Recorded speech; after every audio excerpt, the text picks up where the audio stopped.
வணக்கம் மக்களே, நான் சித்த மருத்துவர் சங்கீதா பேசுகிறேன்.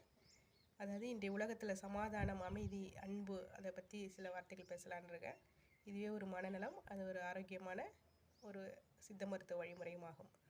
அதாவது இன்றைய உலகில் சூழலில் எங்கே பார்த்தாலும் வீடுகள், அலுவலகங்கள், உலகம் எங்கும் அமைதியற்ற தன்மை தான் உருவாகியுள்ளது.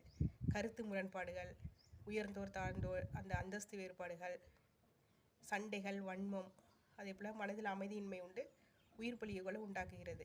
அதாவது உக்ரைன் ரஷ்யா போர்கள் மக்களை, அப்பாவி மக்களை கொன்று குவிக்கின்றது. இந்த உலகில் எப்பொழுதும் எக்காலத்தில் நம் காந்திய சிந்தனை தான் நம்மளுக்கு நன்மை பயக்கும். அதாவது கத்தியின்றி ரத்தமின்றி யுத்தம் ஒன்று வருகிறது என்ற சித்தாந்தம் மட்டுமே எக்காலத்தில் வெல்லும். வீடுகளிலும் உலகிலும் காந்தி அகிம்சை மட்டுமே வெல்லும். அதாவது அரிது அரிது மானிடராய் பிறத்தல் அரிது. அத்தகைய அரிய பிறவினை ஆறறிவு கொண்டு நம்ம உணர்ந்து அன்புடன் வாழ்ந்து உலகை வெல்வோம். அன்பே உலகின் எல்லா படைப்பாக இருக்கிறது. அன்பே சிவம், அன்பே உலகு. அன்பின்றி எந்த உயிரும் அசையாது.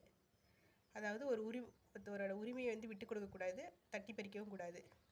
அடுத்த ஒரு உரிமைகளை நாம் பறிக்கவும் கூடாது. அவரவர்கள் உரிமையோடு சமாதானத்துடன் வாழ வேண்டும்.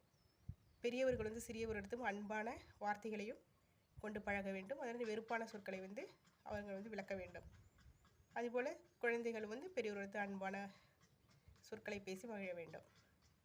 உடல் நலமே மனநலம்.